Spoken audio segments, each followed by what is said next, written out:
Ohayou gozaimasu, hajime mashite. Watashi no namae wa Josué desu. Watashi wa Burajiro Jin desu. Watashi wa Sanjiu Gosai desu. Yoroshiku onegai shimasu. Bom, pessoal, essa é a minha segunda aula de japonês. Na realidade, é a primeira que vocês vão ter com material em japonês, porque o primeiro vídeo que eu fiz não ensinava você a falar nada. O vídeo era apenas para mostrar a diferença entre o português e o japonês. Eu acho que isso é importante para se aprender uma língua. Quando eu comecei a estudar não só o japonês, mas o inglês, eu senti essa dificuldade. Então eu fiz um vídeo dividido em duas partes, que eu recomendo que você assista esse vídeo 1. A intenção dos meus vídeos, a partir desse, é fazer com que você aprenda de uma forma fácil. Quando eu comecei a estudar japonês, eu tinha dúvidas, e essas dúvidas eu transformei nas minhas aulas, para que você possa aprender japonês de uma forma bem prática. Certo? O formato das minhas aulas vai ser o seguinte: vai ter a não aula e a aula. O que é que eu estou chamando de não aula?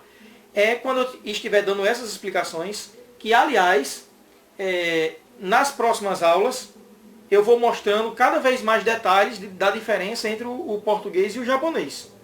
E existem muitos detalhezinhos pequenos que é preciso entender.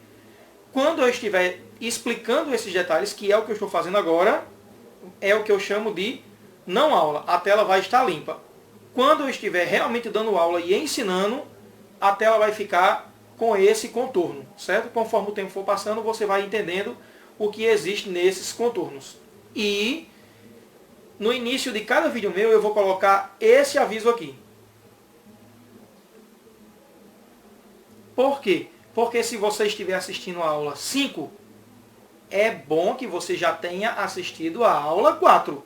Você vai entender melhor conforme você seguir a sequência. Certo? Eu vou fazer agora um rápido resumo da aula 1, só da parte que interessa para esta aula 2. Vocês estão vendo aí na tela a diferença entre kanji, hiragana, katakana e romanji. Eu vou explicar de forma bem prática isso. Imaginando esse desenho aí como se ele fosse um kanji, a gente teria que ler esse símbolo como gato. O que é um kanji? Em japonês não existe letras como vocês já devem ter visto na aula 1. Existem símbolos que representam palavras completas. Então o japonês ele aprende olhando para um símbolo desse, que é lógico, esse aí não existe. Ele aprende isso aí como gato, o símbolo, né? Uma palavra, uma ideia. Se vocês assistiram a aula, viram a diferença entre classes abertas e classes fechadas, portanto, as aulas, os kanjis, eles só vão possuir as 4 classes abertas, porque elas possuem uma ideia. Os substantivos, os adjetivos, os verbos e os advérbios. E aí o que seria o hiragana? As crianças têm dificuldade de aprender esses kanjis, que é a parte mais difícil do japonês.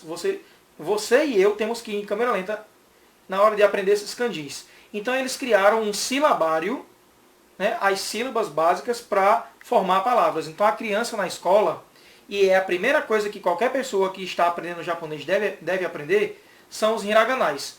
São sílabas, que no caso desse kanji, se ele existisse, você iria ler gato, existe a sílaba ga e a sílaba to. Só que essa sílaba ga, ela não possui nenhuma ideia.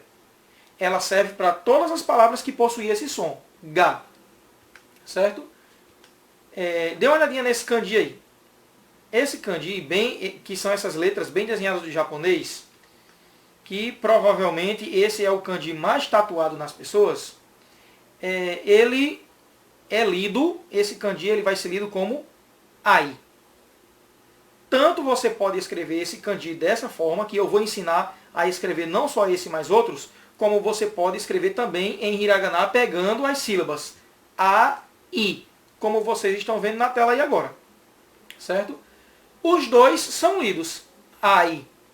Tanto as duas sílabas ai, como o kanji completo.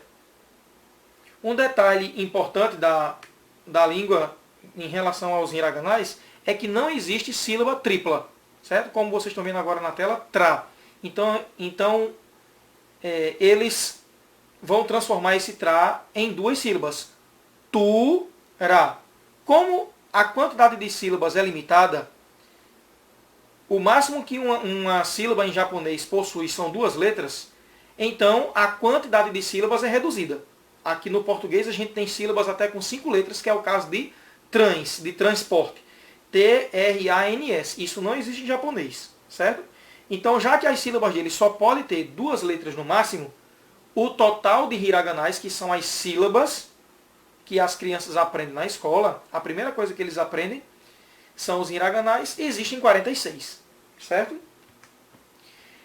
Falando ainda dos kanjis, eles representam uma palavra completa. E aí, se existir 50 mil palavras, existe 50 mil kanjis? Não.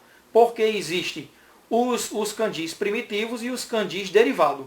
E aí você pega partes de outro kanji ou acrescenta uma linhazinha para criar os kanjis derivados. É o caso de ma, existe um kanji para ma, mas se você precisar transformar esse substantivo ma no adjetivo marinho ou marítimo, você vai acrescentar um tracinho a mais e vai entender isso. Além dessa formação, né, de transformar uma palavra em outra, existe a formação onde 2 palavras se unem, que é o caso de beija, que no português significa dar um beijo em alguém, e flor, que é uma planta. Mas quando a gente une 2 palavras, forma uma outra, que é o caso de beija-flor. Eles também pegam metade de um kanji, que você já memorizou, e outra parte de outro para formar um novo kanji. Que é o caso, eu vou usar um exemplo ma, é o caso de cavalo marinho. Você vai pegar uma parte de cavalo, uma parte de ma, unir esses 2 kanjis para formar uma nova palavra. Então não é essa multidão de kanjis que a gente imagina, não. Certo? Agora, vamos entender o que é katakana. Como vocês viram na aula 1, katakana é o silabário exatamente igual ao hiragana, sendo que para escrever palavras que não são japonesas. Você tem esse símbolo aí, A, no hiragana, e embaixo do katakana aí tem outro símbolo que também se lê A. Então os mesmos 46 hiraganais, as mesmas 46 sílabas, existem em hiragana e katakana. Por quê? Hiragana só serve para escrever palavras em japonês. Katakana para escrever palavras estrangeiras. No caso do nome de um japonês, se o nome dele é Yamamoto, esse nome vai ser escrito em hiragana. Agora o meu e o seu, a gente vai ter que descobrir como é que se escreve em katakana. Maria é um nome japonês? Não, é um nome brasileiro. Então Maria não pode ser escrito com hiragana, nem vai existir kanji para o nome Maria. A gente vai ter que aprender também os katakanais para escrever as palavras estrangeiras. E aí você tem aí na tela o kanji ai, ele é escrito na forma de hiragana, ai, ai. E agora eu vou explicar de forma bem prática o que é romanji. Romanji são as nossas letras sendo usadas para mostrar o som do japonês. Um japonês não entende romanji, que é o caso do ai, o nosso ai, ai.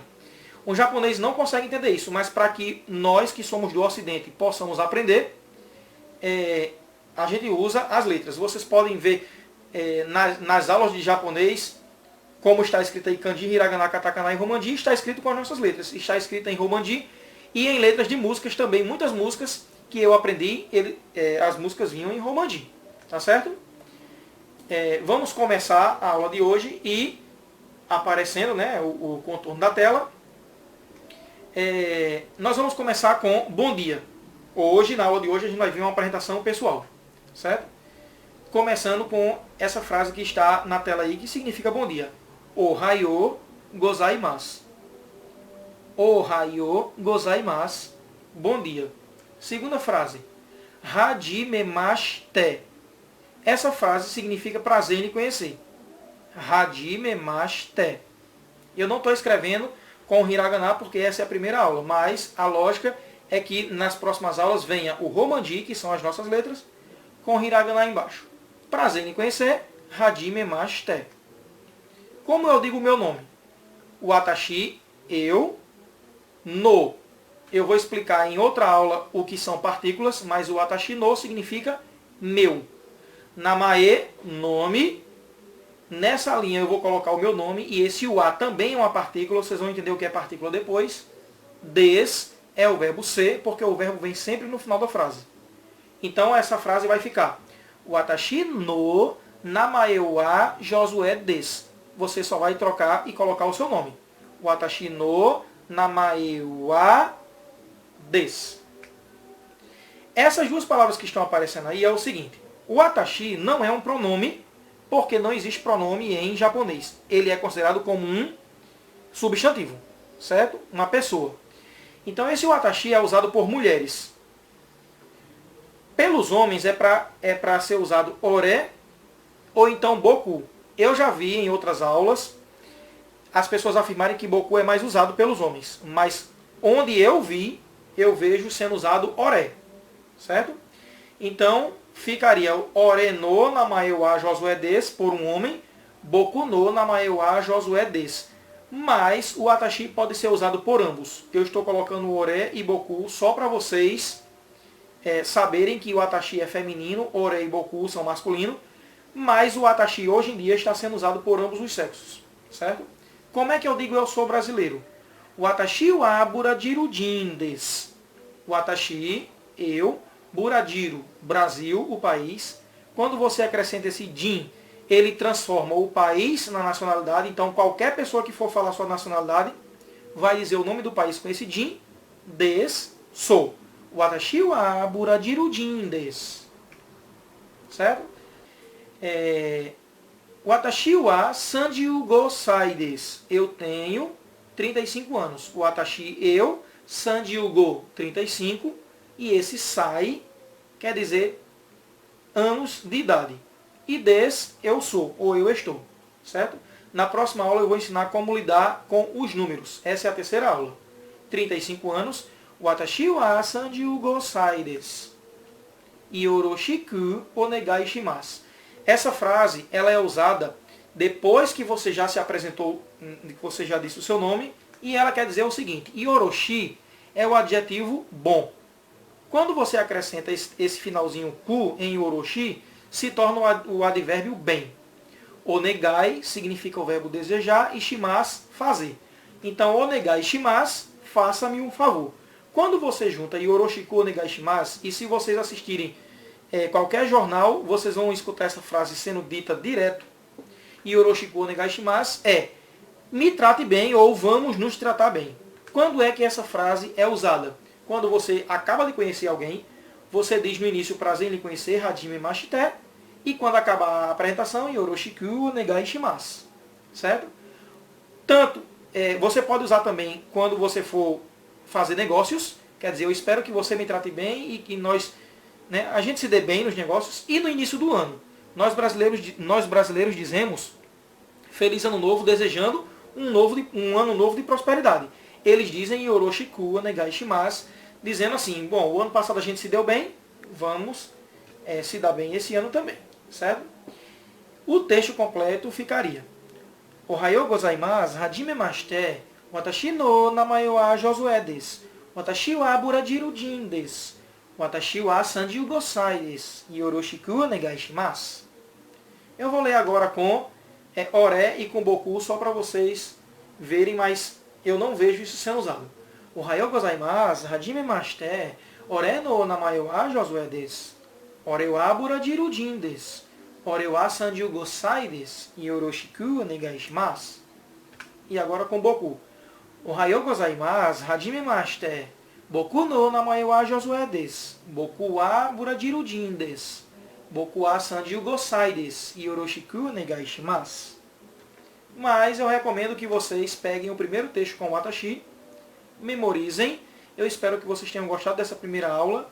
Eu vou tirar agora esse porta-retrato em japonês. E, se vocês conseguirem essa apresentação pessoal, façam um vídeo resposta, tá certo? Até a próxima aula. E, para finalizar, eu gostaria de ensinar vocês 3 palavrinhas necessárias. Jane é tchau, jane.